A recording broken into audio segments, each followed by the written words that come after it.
तर नाशिकमधील आयटी कंपनीमधील तरुणी आणि महिला लैंगिक अत्याचार प्रकरणामध्ये मोठी अपडेट समोर आलेली आहे। हे सगळे आरोपी केवळ शरीरावरतीच नाही तर श्रद्धेवर सुद्धा घाव घालत होते। हिंदू देवदेवतांचा अपमान करून पौराणिक ग्रंथांचा विकृत अर्थ लावून अश्लील शेरेबाजी करत असल्याची माहिती समोर आली आहे। कंपनीत नोकरी करणाऱ्या अनेक मुली आणि महिलांना हे त्यांच्या एकट्यासोबतच घडत असल्याचं वाटत होतं, मात्र कालांतराने हे सगळं फक्त हिंदू मुलींसोबत घडतंय हे उघड झालं।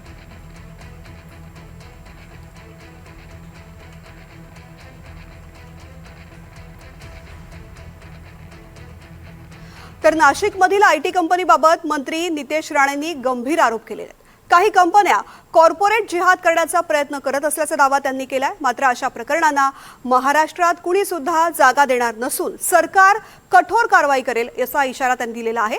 पुण्यामध्ये देखील विविध प्रकारचा जिहाद वाढल्याचा आरोप नितेश राणेंनी केला।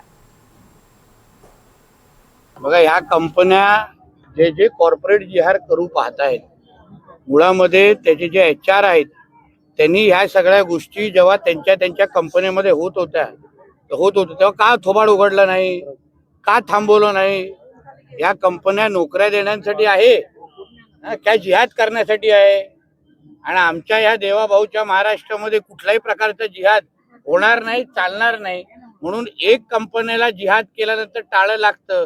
जिथे जिथे महाराष्ट्रामध्ये अशा पद्धतीचा जिहाद चालू आहे, कॉर्पोरेट जिहाद नावाचं, त्यांनी लक्ष घालावं, नाही तर टाळं तिथे पण लागेल, एक लक्षात घ्या। जिथे जिथे जिहाद होणार त्या सगळ्या लोकांना ठेचणार, कमी करणार। जिहाद आमच्या हिंदू राष्ट्रामध्ये चालणार नाही। हे कोणाचा पाकिस्तान इस्लामाबाद नाही। तर म्हणून जिहाद करायचं असेल तर पाकिस्तानमध्ये अब्बाकडे निघून जा, आमच्या इकडे काय राजाग आहे? हे हिंदू राष्ट्र आहे।